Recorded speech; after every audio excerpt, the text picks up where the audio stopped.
کسی بہترین اردو داں کا جملہ نہیں بلکہ یہ اللہ کا قرآن ہے۔ فرمایا مشکل میں تم ہو تو گراں میرے محبوب پہ گزرتا ہے۔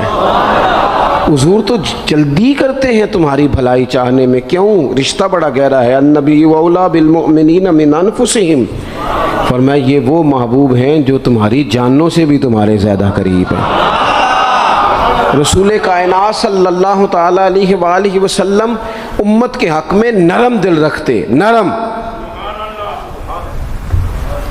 لوگ سمجھتے ہیں شاید کسی کا بھلا یہ ہوتا ہے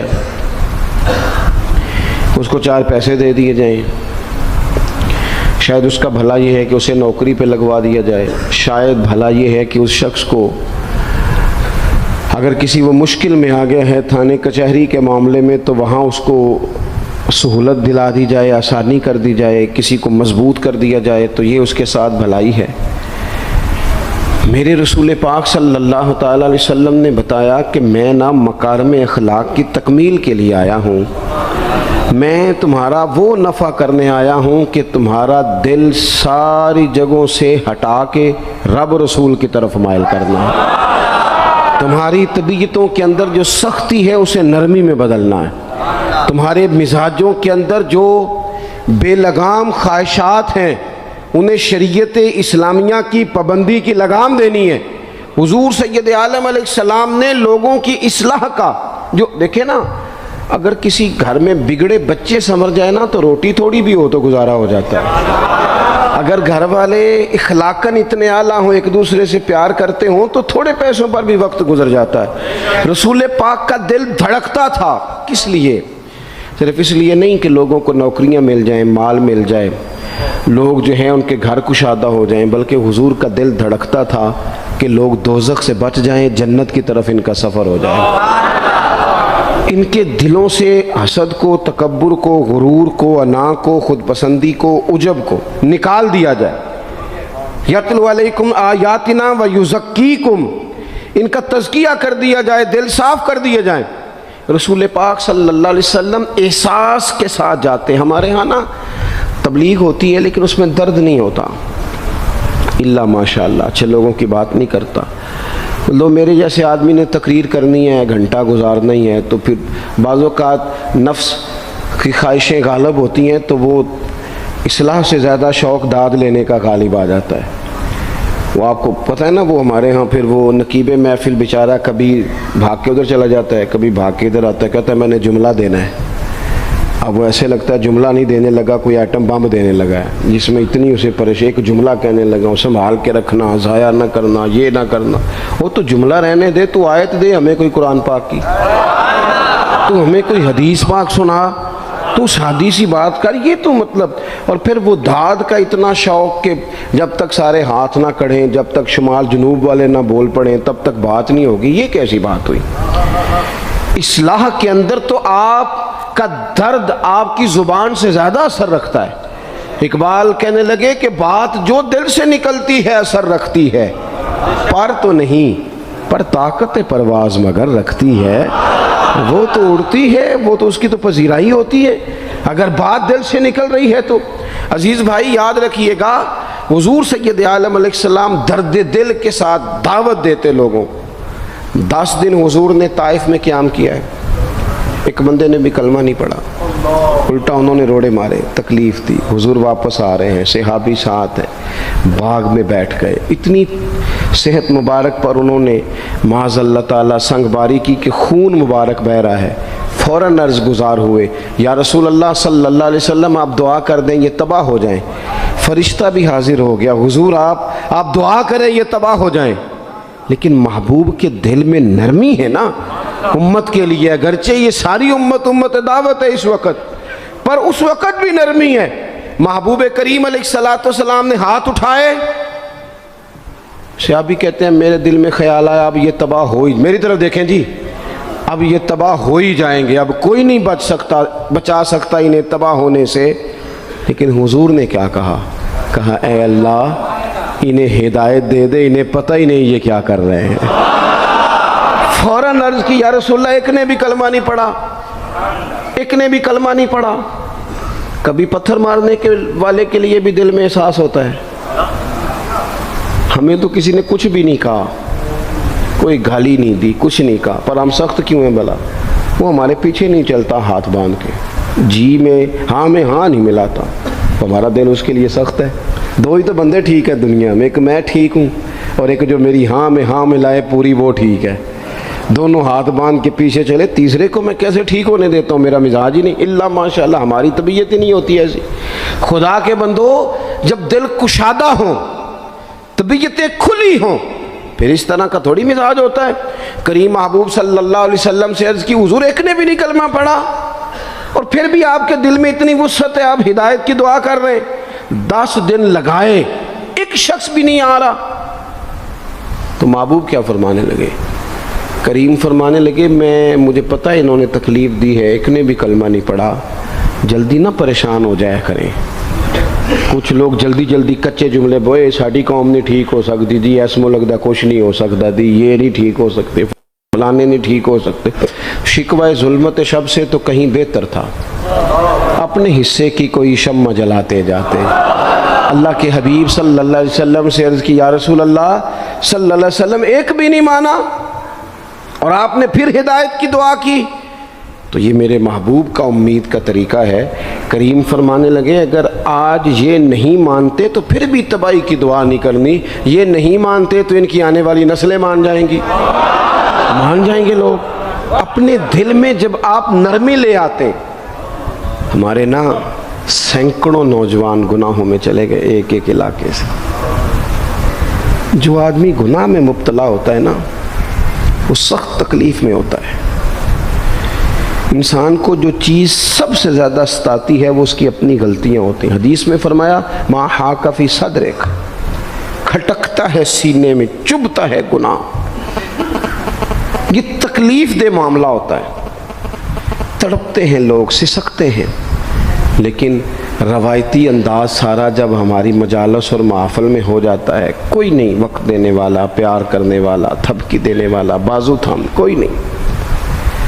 ایک تقریر وہ ہے جو میں آپ سے کرتا ہوں، بس ٹھیک ہے گھنٹہ گزارنا ہے، تو وہ بھی کئی میری طرح کے لوگ ہیں جو جمعرات کو فیصلہ کرتے ہیں سویرے کیا بیان کرنا ہے۔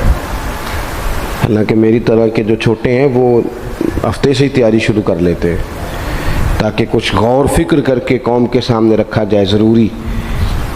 اب ایک تقریر میں آپ سے کرتا ہوں، سمجھانے کے لیے عرض کرتا ہوں۔ ایک تقریر ایسی ہے جو خطیب صاحب آپ سے کرتے ہیں، اور خدا نہ خواستہ اللہ تعالیٰ معاف کرے، صرف سمجھانے کے لیے، اگر ان کو پتہ چل جائے کہ ان کا بیٹا کسی غلطی میں مبتلا ہو گیا تو پھر بھی اسی طرح ہی داد و تحسین کے لیے لش پش کر کے تقریر ہوگی؟ نہیں، پھر یہ انداز نہیں ہوتا۔ پھر تو بچہ کو سامنے بٹھا کے باپ اپنی پگڑی اس کے پیروں میں رکھتا ہے، پھر تو ماں دوپٹہ پیروں میں رکھتی ہے، کہتے پتر میری کمائی نہ اجاڑ دینا، اور نہ پتہ چلا تو سگریٹ پینے لگ گیا، خدا خیر کرے، تیری مہربانی۔ سوتا نہیں، اس کا چہرہ پریشان ہے۔ اب بات آئی ہے نا، اب یہ وقت آیا تبلیغ کا، اصلاح کا۔ اسے منت کر کے سمجھایا، اس کو گزارش کی، اس نے کہا ابا جی غلطی ہو گئی تھی، آئندہ نہیں کرتا، پوری اس نے تسلی دی، پھر بھی نہیں سوتا۔ بچہ تو وعدہ کر کے چلا گیا، پھر بھی نہیں سویا، وہ اپنے کمرے میں چلا گیا اور اس نے مصلی بچھا لیا۔ کہا یا اللہ یہ میری عمر کی کمائی ہے، مالک اسے ہدایت دے دے۔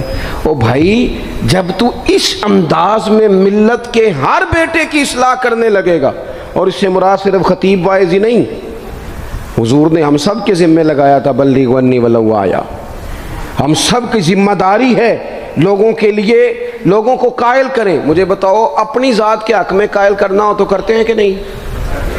ہوتا ہے نماز کی دعوت ہم کیسے دیتے ہیں؟ ہم کہتے ہیں پڑھ لیے کر نماز، اتنے پیسے کہاں لے کے جائے گا، یہی دعوت ہوتی ہے نا۔ وہ کہتا ہے تو نے اپنی قبر میں جانا اور میں نے، یہ تو ہے ہمارا دین کے حق میں۔ وہ محفل میں آنا اگر ٹائم ملا تو ٹھیک، یہ ہے دین کے حق میں۔ اور جب اپنی باری آئے، کسی سے 50,000 روپے چاہیے تھے، فون کیا اس کو، ملنا تھا، وہ کہتا حکم کریں، کہتے نہیں ٹیلی فون والی بات نہیں، کہتے میں تو 2 بجے ملوں گا، تو 2:30 بجے مل، پر میں مل کے کر دی۔ پھر جاتے ہی اس سے 50,000 مانگا نہیں، پہلے منت کی، دکھ سنایا، پھر اسے ثابت کرایا کہ تیرے علاوہ دینا بھی کسی نے نہیں۔ سارے غلط بندے ہیں، تو ٹھیک ہے معاذ اللہ۔ پھر اس کو یہ بھی ثابت کرایا وقت پہ واپس کر دوں گا۔ اتنی ساری گزارش کر کے رو دھو کے جب وہ پورا قائل ہو گیا تو آخر میں کہا مجھے 50,000 ہے۔ صحیح کہہ رہا ہوں؟ ہاں نہ تو کرو نا، چلو ہلکا سا ایسے ایسے تو کرو نا، ہوتا ہے کہ نہیں ایسے؟ او بھائی اپنے حق میں قائل کرنا تھا تو تجھے سارا طریقہ آتا تھا، اور رب رسول کے حق میں قائل کرنے کا تجھے طریقہ ہی نہیں آتا، تجھے پتہ ہی کوئی نہیں کہ کیسے قائل کرنا ہے۔ اپنے لیے تو نے قائل مائل کرنا تھا، سارا پتہ تھا، سب خبر تھی کیسے منانا ہے، اور کسی کو مسجد کے لیے منانا تھا تو کہتا جی میری کو مانتا ہی نہیں، میری کون سنتا ہے۔ آپ جب تک اس درد سے، زازان نام کا ایک گویہ تھا بغداد میں، گاتا تھا، آواز بڑی سریلی تھی، بڑے لوگ اس کے گرد جمع ہو جاتے، حضرت عبداللہ ابن مسعود رضی اللہ تعالیٰ عنہ، حضرت عبداللہ ابن مسعود، یہ وہ خوبصورت ہستی ہیں کہ محبوب نے فرمایا ان سے قرآن سیکھا کرو، یہ اسی طرح پڑھتے ہیں جس طرح میرے اوپر نازل ہوا تھا۔ حضرت عبداللہ ابن مسعود رضی اللہ تعالیٰ عنہ صحابہ میں مفتی، صحابہ میں قاری، بڑے آدمی۔ حضرت عبداللہ ابن مسعود ایک دن گزر رہے تھے کسی مقام سے جہاں بھی وہ رہتا تھا، تو وہاں اللہ معاف فرمائے گانے بجانے کی مجلس سجی ہوئی تھی، وہ گا رہا تھا، آپ گزرے تو کانوں میں ہلکی سی آواز گئی، قریب ایک شخص سے پوچھا یہ کون ہے، کس کی آواز ہے؟ کہا حضرت یہ زازان نام کا ایک گویہ ہے۔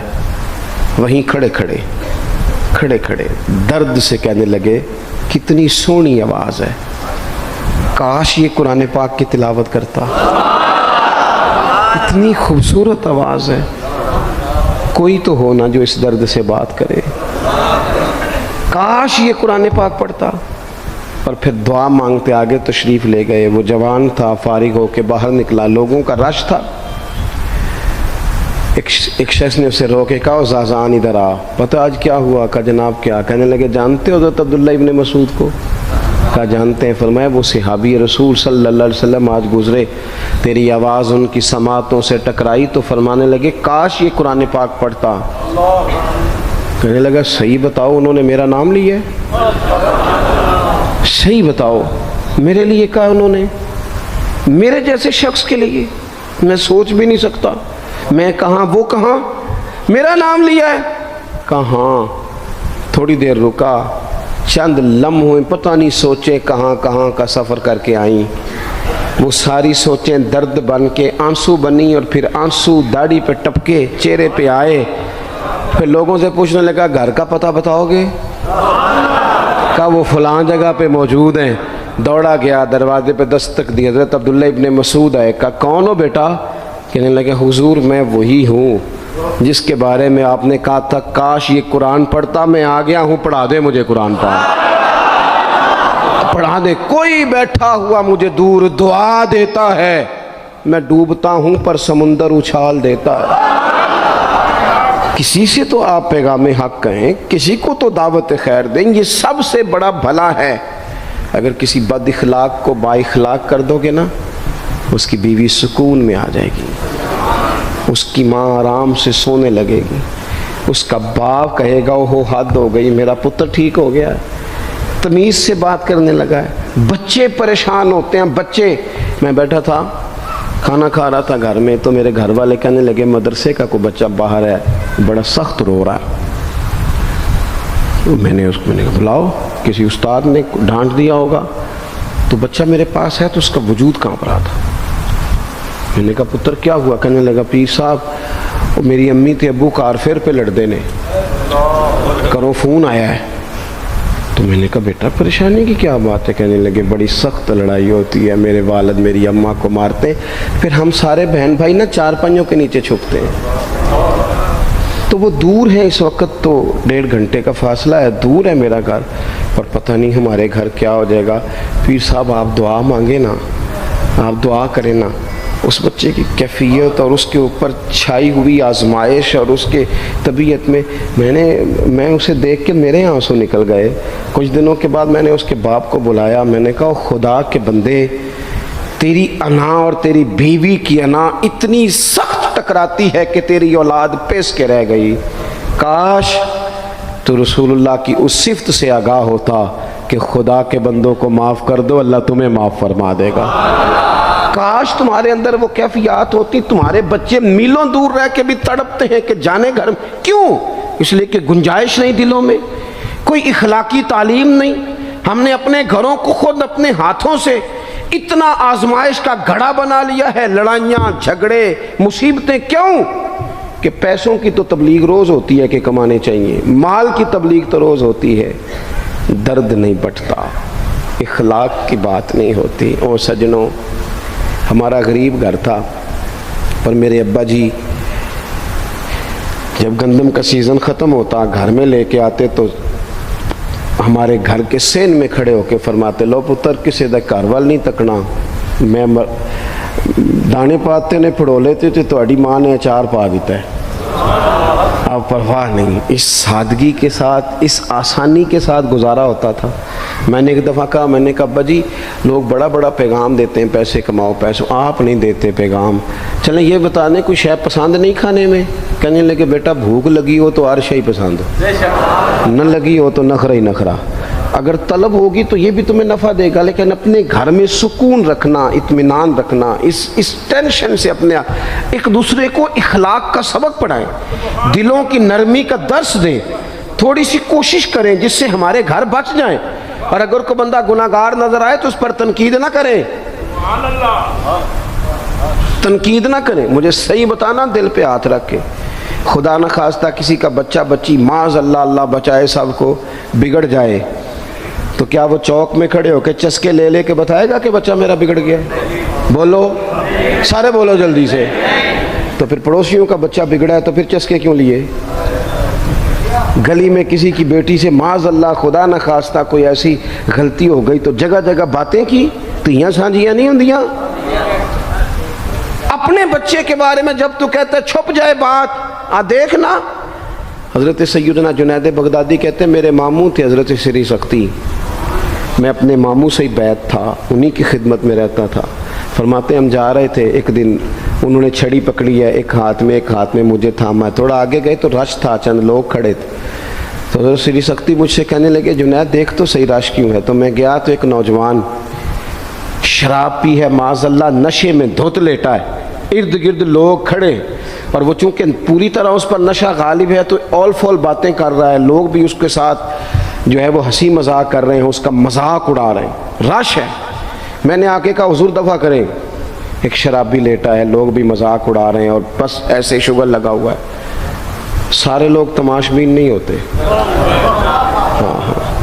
حضرت فرمانے لگے نہیں جنید ایسے کیسے چلے جائیں، چل نہ مجھے لے چل۔ کہتے ہیں بوڑھے شیخ، ہاتھ میں نے تھاما تو وہاں لے گیا، حضرت نے لوگوں کو ڈانٹا چلو دوڑو، پرانے زمانے میں لوگ بزرگوں کی حیا کرتے تھے، سب لوگ وہاں سے چھٹ گئے۔ کہتے ہیں مجھے فرمانے لگے جنید جا پیالے میں پانی لا، کہتے ہیں میں ایک پیالے میں پانی بھر کے لایا، انہوں نے اپنے بوڑھے ہاتھوں سے اس کا منہ دھویا، اس کے چہرے پہ پانی ڈالا، اس کا منہ صاف کیا، پھر اسے کھڑا کیا، اسے گھر بھیجنے کو کہا۔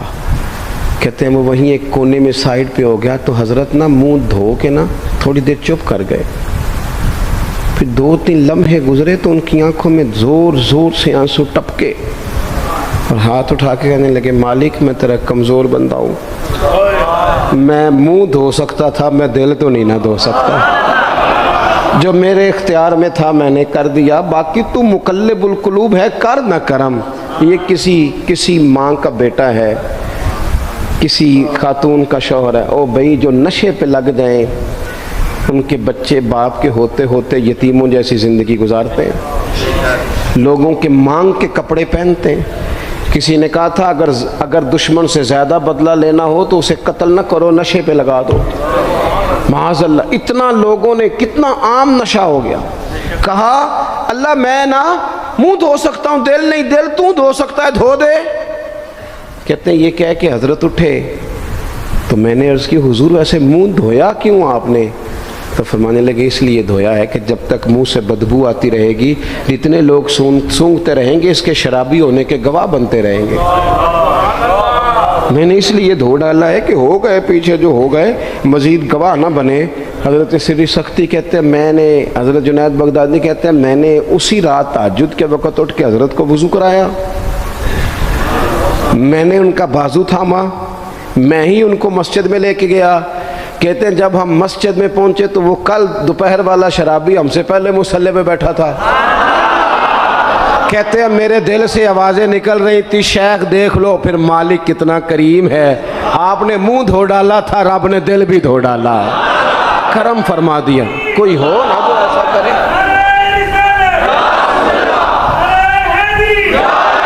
آؤ نا سنگیوں ملیں، ایک دوسرے کا منہ تو دھونا شروع کرے نا، آؤ نا ایک دوسرے کو یہاں تک تو ہم یہاں تک وضو کا پانی تو فراہم کریں نا، کچھ تو خیر تقسیم کرے۔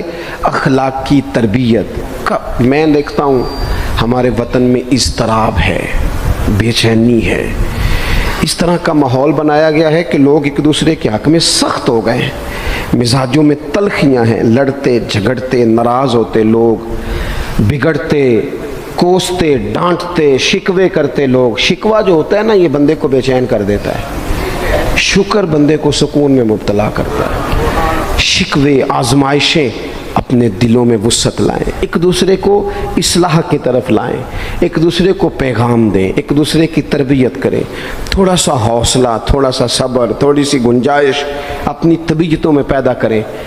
اپنے بچوں پر سب سے زیادہ نگرانی یہ کریں کہ ان کا اخلاقی معیار کیا ہے۔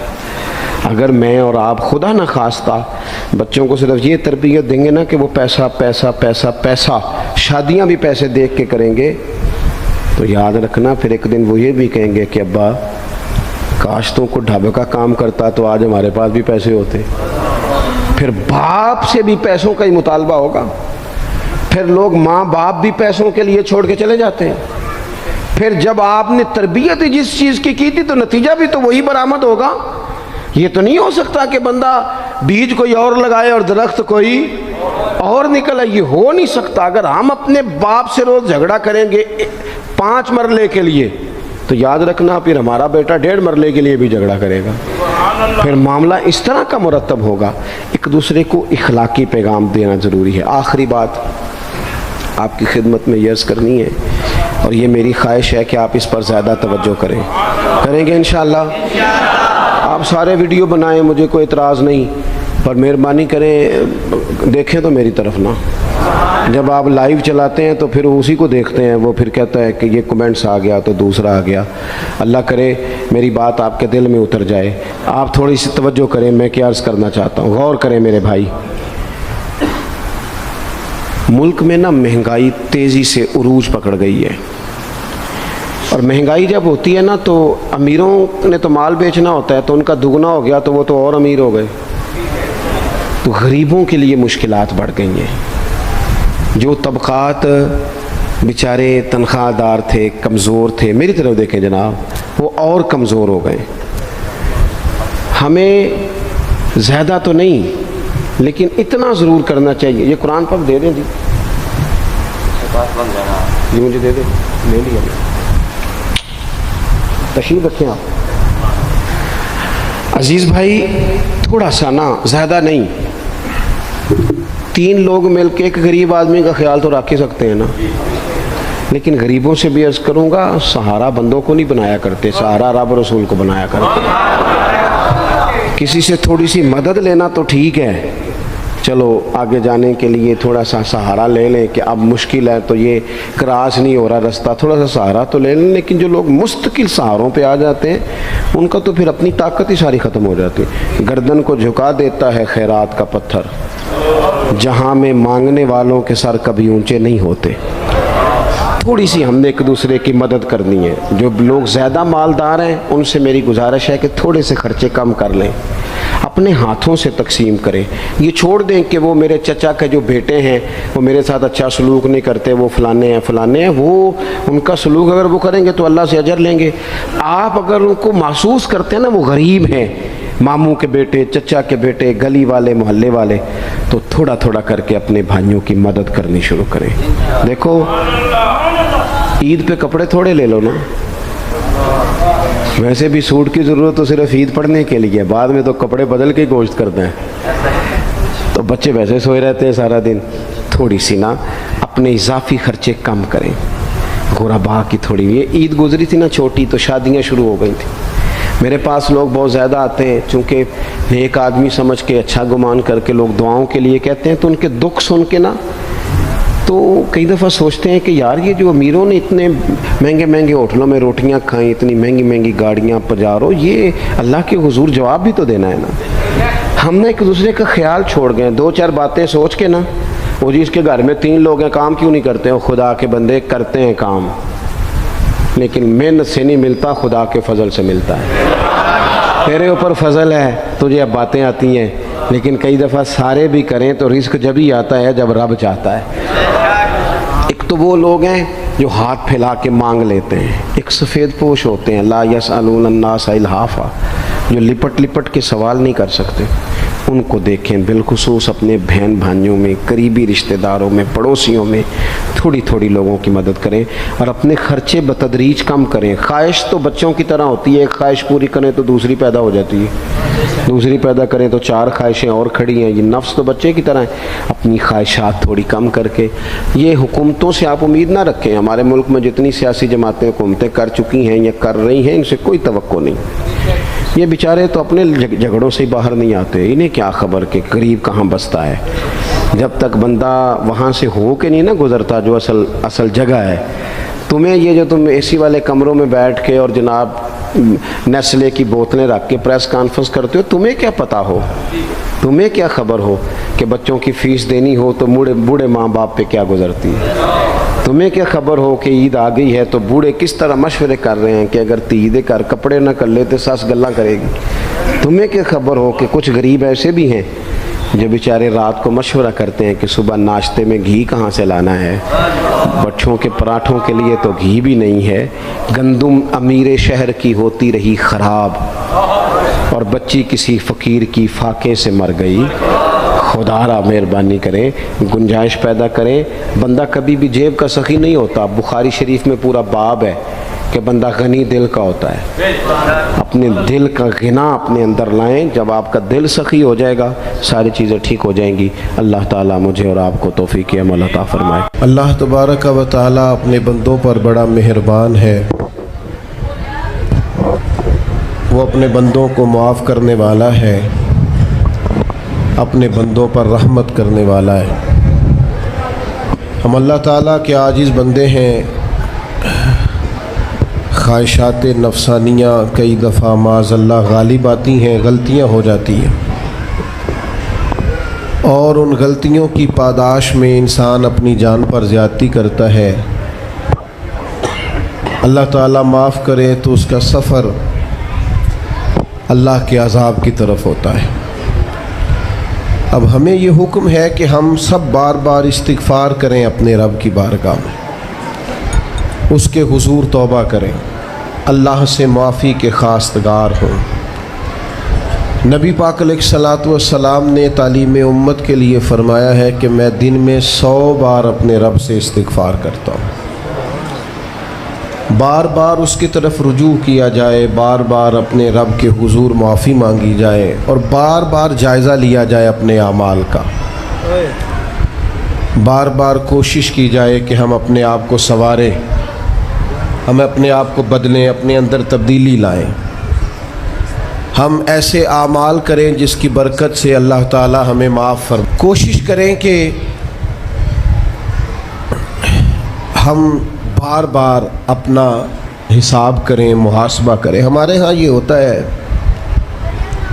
کہ لوگ اپنی جسمانی صحت کا تو بڑا خیال رکھتے ہیں کہ میری طبیعت ٹھیک نہیں, ٹیسٹ کرا لوں, یہ چیز کھاؤں, یہ نہ کھاؤں, میں غور کروں کہ کس چیز سے میری طبیعت خراب ہوتی ہے, کس سے بہتر ہوتی ہے. اس کا بڑا لحاظ اور خیال کیا جاتا ہے. لیکن روحانی زندگی کس سے برباد ہوتی ہے, کون سے گناہ ہیں جو باطن کو اجاڑ دیتے ہیں, دل کو تباہ کر دیتے ہیں, اخلاق کا جنازہ نکال دیتے ہیں, اس پر ہم غور نہیں کرتے. اپنی ساری زندگی اپنا ظاہر سنوارنے میں گزار دیتے ہیں, اور دل جس پر رب کریم کی نظر کرم رہتی ہے اس پر ہم توجہ نہیں کرتے. سب سے پہلے تو اپنا محاسبہ کریں زندگی میں. حضرت عمر رضی اللہ تعالیٰ عنہ ایک جملے میں بات بہت بڑی ارشاد فرما گئے. آپ فرماتے ہیں کہ اپنا حساب کرو اس سے پہلے کہ تمہارا حساب کیا جائے. پھر حساب کیا جائے گا تمہارا پھر مشکل ہوگی. تو ابھی سے اپنا حساب کیا جائے. اب ان لوگوں کا معاملہ ہے جو دنیا سے رخصت ہو گئے. انسان خیر اور بدی اس کا مجموعہ ہوتا ہے. انسانوں میں نیکیاں بھی ہوتی ہیں, کمزوریاں بھی ہوتی ہیں.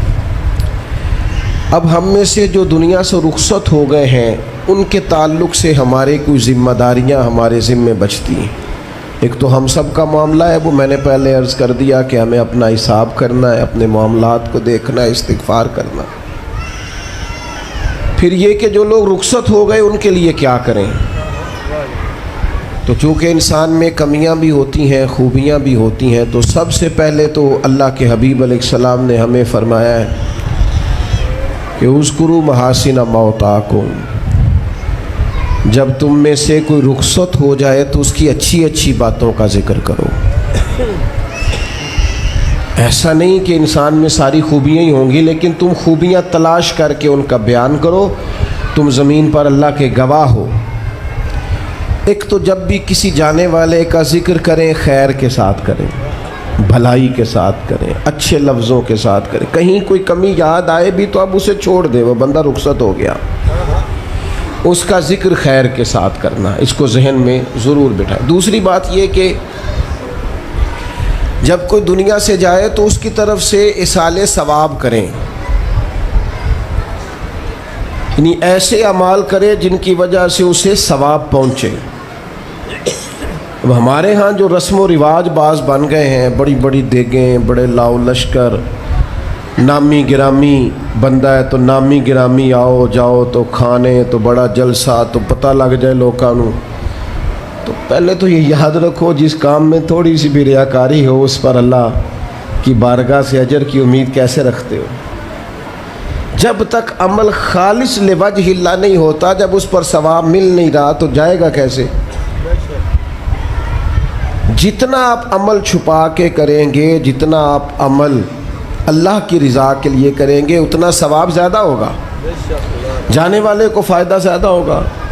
وہ میں ختموں پہ جاتا ہوں کئی دفعہ تو وہ کہتے ہیں اتنے لاکھ روپیہ مسجد کو دیا, اس کا بھی اعلان کر دیں. اتنے قرآن پاک پڑھے ہیں تو اس کا بھی اعلان کر دے. کس کو بتا رہے ہو اعلان کر کے؟ اللہ کو تو پتہ ہے تم نے کیا پڑھا ہے.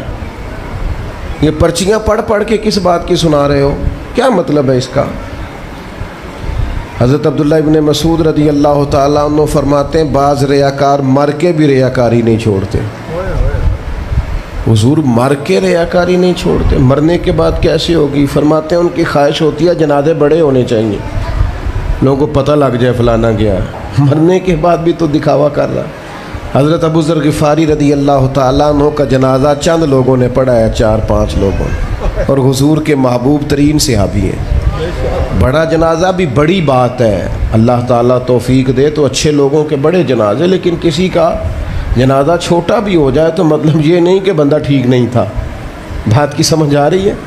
تو میرے عزیز اصالِ ثواب کریں تو اللہ کی رضا کے محض. پتہ ہوتا ہے محلے میں غریب کون ہے, اپنے والد اور والدہ کے نام پر غریب کو دے دیں. کسی مقروض کی مدد کریں, اس بیچارے کی جان چھوٹ جائے. آپ کوئی گلی ٹھیک کرا دیں جہاں سے لوگوں کا گزرنا آسان ہو.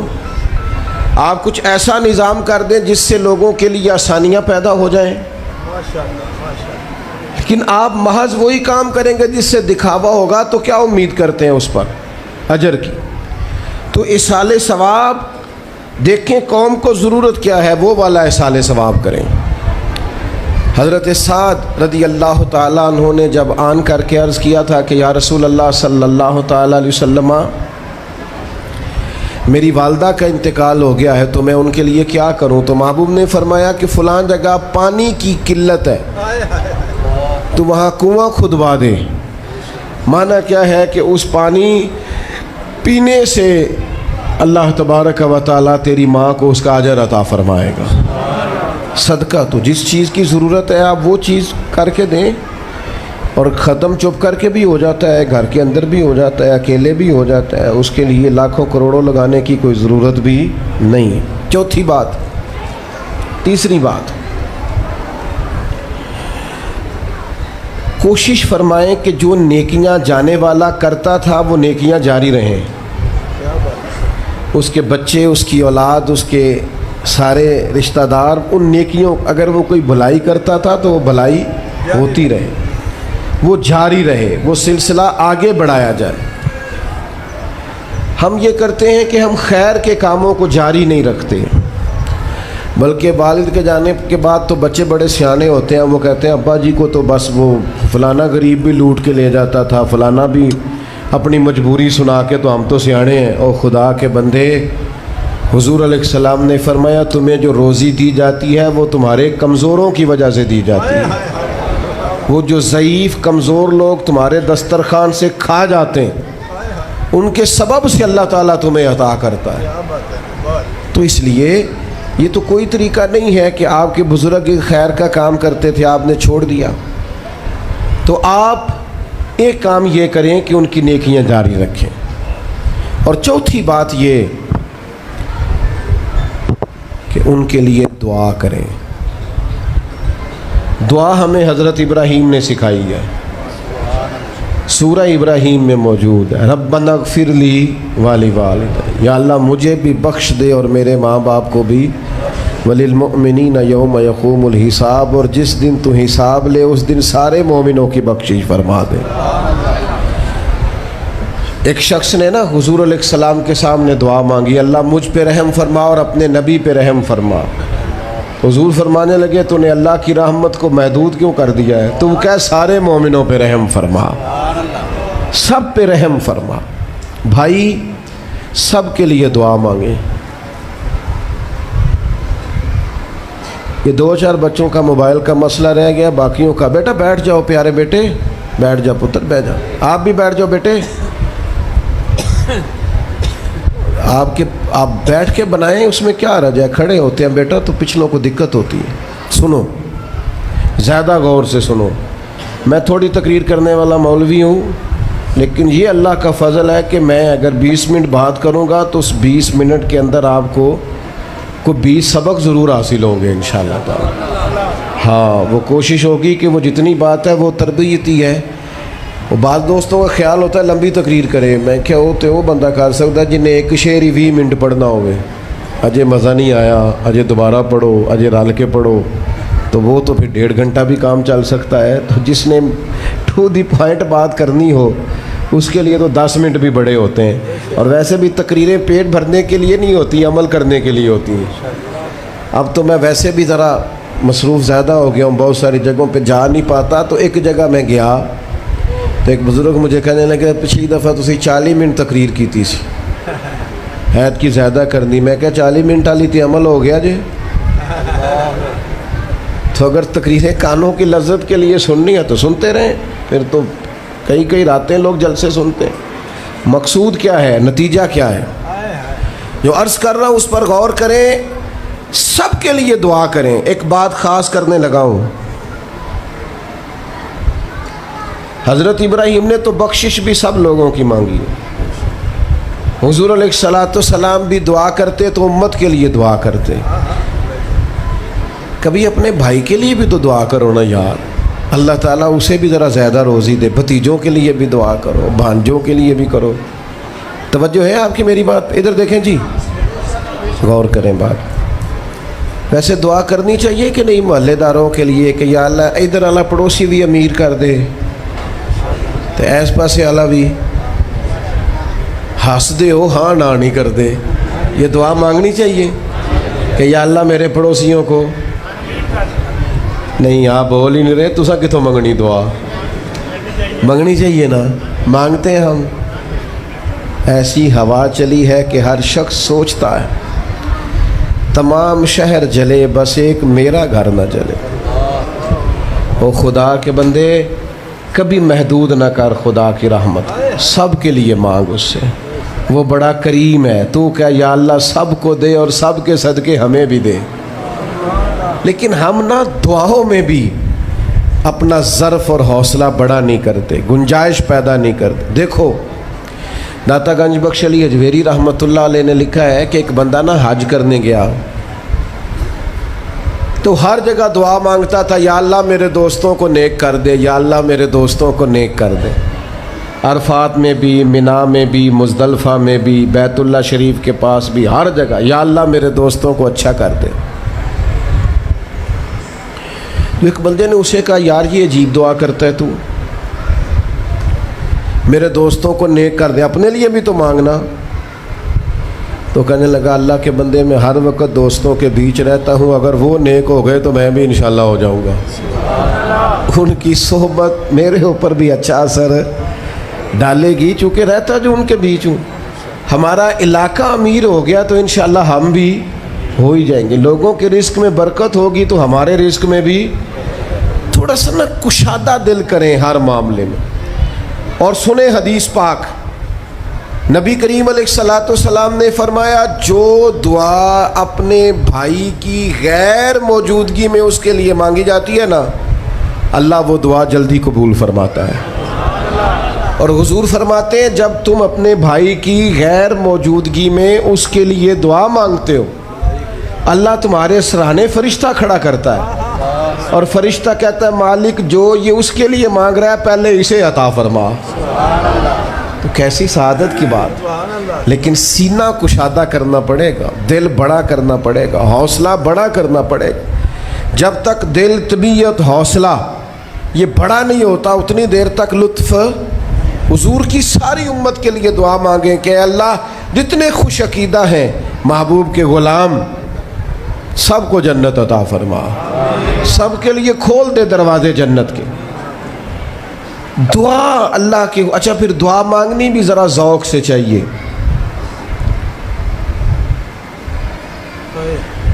کسی بندے نال ذاتی کام ہوئے، ذاتی کوئی لوڑ پہ جائے تو وہ کیویں کرائی دا پلا جی؟ تو پتہ ہے سارے گل دا۔ السلام علیکم جناب، کہندا وعلیکم السلام، کتھے ہو جی؟ میں تے دور ہاں، کدھرے تسی حکم کرو۔ کہندا نہیں ٹیلی فون والی گل ہی نہیں، مینوں مل کدھرے۔ وہ رات کو کسی وقت کہتا میں 2 بجے آؤں گا، میں جاگنا یار مجبوری بڑی ہے، تو پاویں 3 بجے آ، مینوں مل کے سویں۔ پھر اس کو جا کے مجبوری بتاتے ہیں، کلیاں قسمیں اٹھاتے ہیں، اور یہ بھی اس کو کہتے ہیں بار بار کہ میں سارے دوستاں، سنگیاں، ساتھیاں، ساکاں نو آکھ بیٹھا، تیرے تو بغیر گل کو نہیں سنی کسی بھی۔ پورا قائل کرتے ہیں اس کو، پورا مجبور کر دیتے ہیں مدد کرے۔ کرتے ہیں کہ نہیں ایسا؟ لوگ کرتے ہیں نا۔ اور تمہیں پتہ ہے بندہ کیسے مانتا ہے، منا لیتے ہو تو سیکھ جاؤ نا رب کیسے مانتا ہے۔ کبھی بیٹھو نا اکیلے مصلی بچھا کے اور کہو نا اس سے کہ مالک تیرے سوا کدھر جائے، کس سے کہیں، کس کی بارگاہ میں عرض کریں، کون ہے جس کے حضور جائیں۔ ایک بزرگ تھے تو ان کی بڑے درد سے دعا مانگتے تھے، تو کسی نے کہا کہ آپ نے دعا مانگنے کا طریقہ کس سے سیکھا؟ کہنے لگے اپنی بیوی سے۔ بیوی سے کیسے سیکھا؟ تو وہ کہنے لگے میری بیوی کو کوئی کام تھا گھر کا، کوئی خرچہ اس نے مجھے بتایا، تو میں نے اسے کہا ابھی میرے پاس پیسے کوئی نہیں، آتے ہیں کہیں سے تو دیتا ہوں، کرا دیں گے۔ عورتوں کی عادت ہوتی ہے 2-4 دن کے بعد پھر یاد کرایا کہ وہ کام گھر کا ہونے والا ہے، پیدا کیا ہے، بتا تیری بارگاہ میں عرض نہ کروں تو پھر میں کس سے کروں۔ بندے تو بات سنتے ہیں تو پھر وہ پردے کھول دیتے ہیں، دیتے کچھ نہیں اور لوگوں کو سناتے ہیں فلانا آیا جی پیسے پہ منگدا ہے۔ ایک سنگی سی ایک دفعہ تے انہیں پائی دا تگڑا ہے چنگا، دور کسی سنگی کو لونے کو مدد لئی تھوڑی۔ میں نے کہا یار تیرا بھائی ٹھیک ٹھاک ہے؟ وہ کہتا ہے دیندا تے ہے پر بدنامی بڑی کرتا ہے، سب نو دس چھڑتا ہے۔ عزت رب کی بارگاہ میں بندہ عرض کرتا ہے تو بندے کا پردہ بھی رہ جاتا ہے اور وہ عطا بھی کر دیتا ہے۔ میرے دوستو دعائیں شوق سے مانگو، دعائیں درد سے مانگو۔ وہ اکبر الہآبادی نے کہا تھا مصیبت میں بھی اب یاد خدا ہم کو نہیں آتی، دعا منہ سے نہ نکلی جیبوں سے عرضیاں ہی نکلیں، دفتروں میں درخواستیں جمع کرانے کے لیے بڑا وقت ہے، اس کی بارگاہ میں کیوں نہیں بیٹھتے؟ اس کے حضور حاضر کیوں نہیں ہوتے جو پردہ پوشی کرے، اپنے بندوں کو نوازے؟ اور 10 منٹ نکال کے اس کی بارگاہ میں آ تو صحیح۔ حضور فرماتے ہیں رب کہتا ہے میرا بندہ جب میری بارگاہ میں ہاتھ اٹھاتا ہے مجھے حیا آتی ہے، میں خالی واپس کیسے کر دوں؟ جاتے ہی نہیں، عرض ہی نہیں کرتے۔ دعا تو مومن کا ہتھیار ہے، طاقت ہے بندے کی، شان ہے۔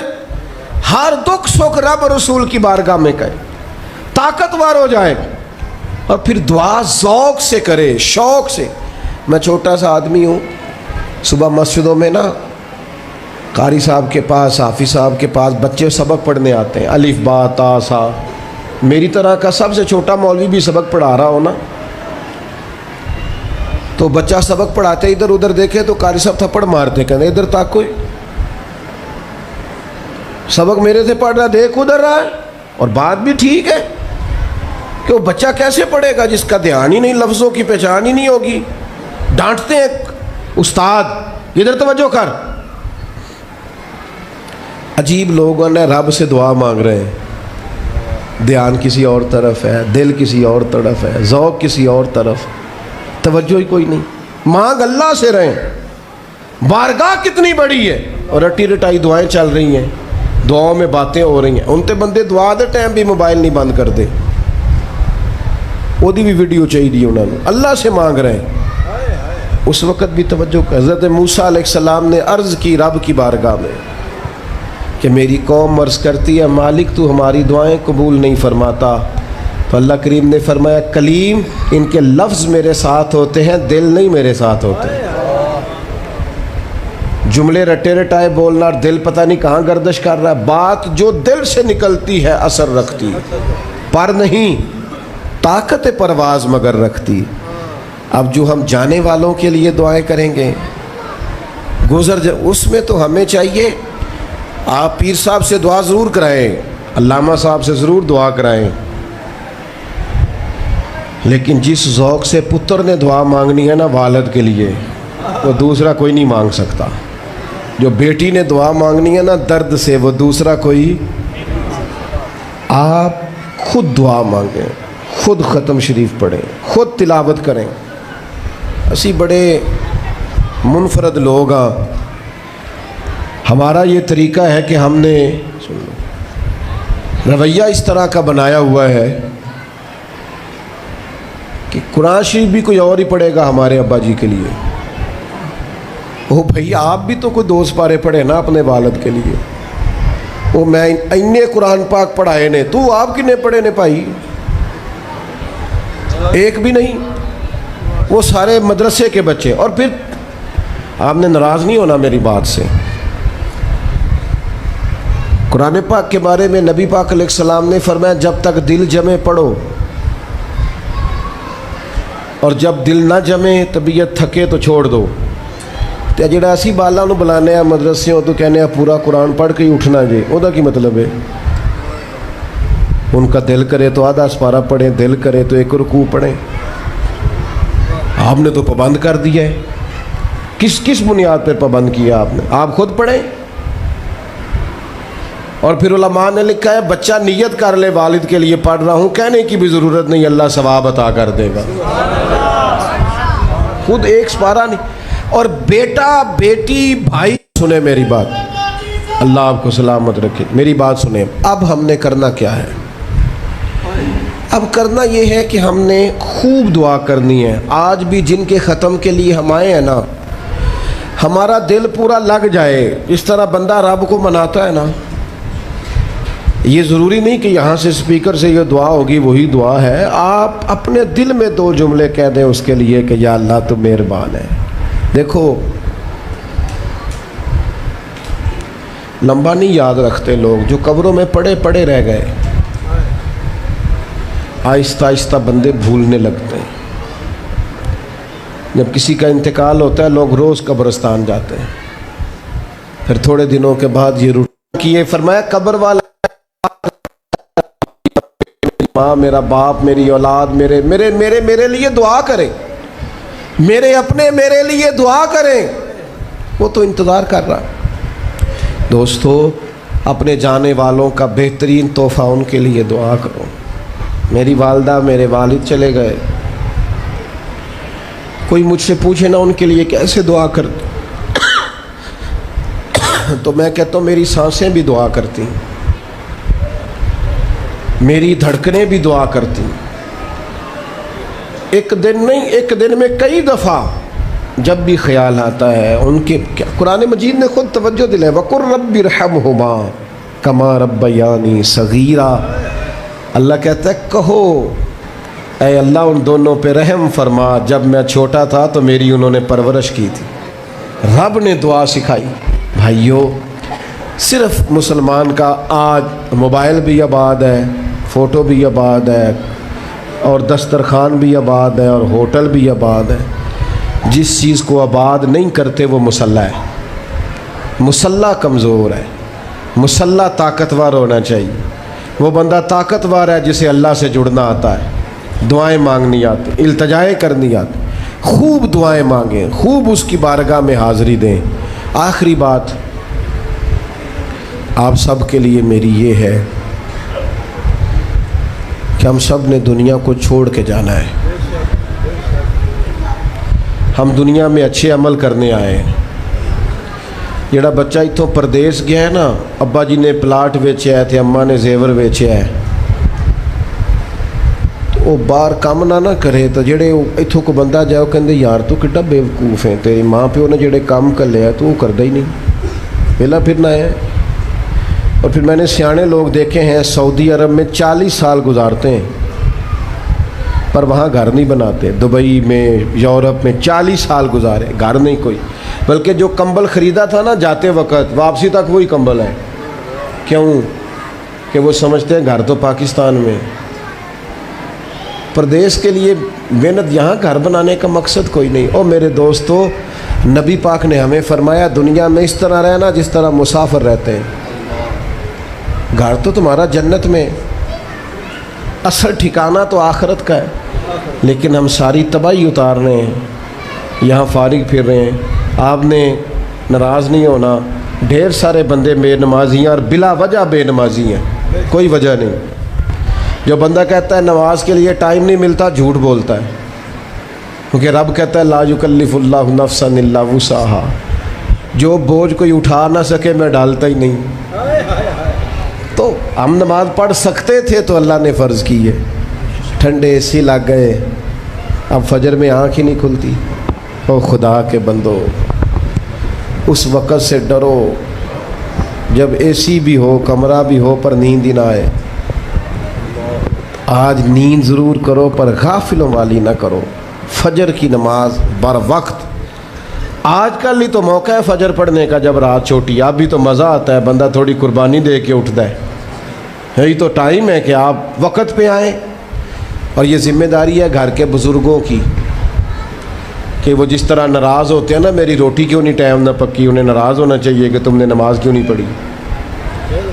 لیکن وہ ذات کے لیے ناراض ہوتے ہیں, دین کے لیے ناراض ہی نہیں ہوتے. اس پر ضرور توجہ کریں, بالخصوص اپنی نماز کا خاص. اور نوجوانوں سے کہوں گا, جو بندہ جوانی میں نمازی نہیں نہ ہوتا, بڑھاپے میں اس کے لیے عادت ڈالنا مشکل ہوتا ہے.